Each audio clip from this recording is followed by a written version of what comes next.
You're listening to Brain Lenses, a show about how we perceive the world, ourselves, and each other. I'm Colin Wright.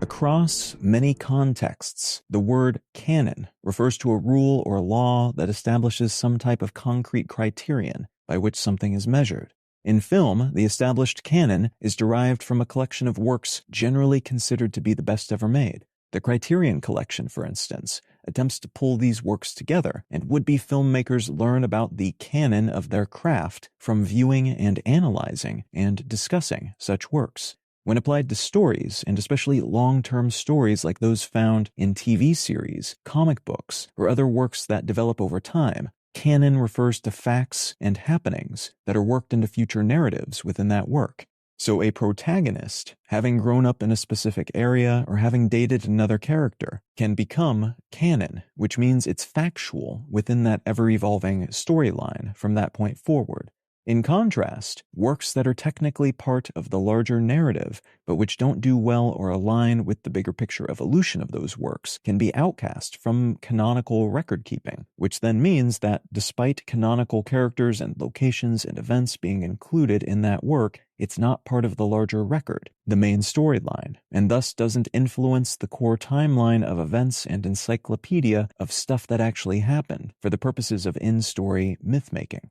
In psychology, canonical view refers to the representative image of a thing or concept that comes to mind when we think about that thing or concept. If you imagine a horse, there's a good chance the knee-jerk image that pops into your mind, if you're able to visualize things in your mind anyway, is a slightly imperfect side view of a horse, possibly standing, possibly running, showing all of its legs and part of its back, because that view allows you to see that this is a three-dimensional object, rather than a flat, iconographic cardboard cutout. Researchers have found that our internal aesthetics seem to prioritize spatial composition when we are tucking away representative models of single objects, a composition that favors what's called canonical perspective. So when we imagine a coffee cup, we will tend to imagine a side view, but from a slight height, so that we can see a little bit of the inside of the cup, just enough to give us a sense of its three-dimensionality, a geometric form called a geon, but otherwise close to an iconic representation.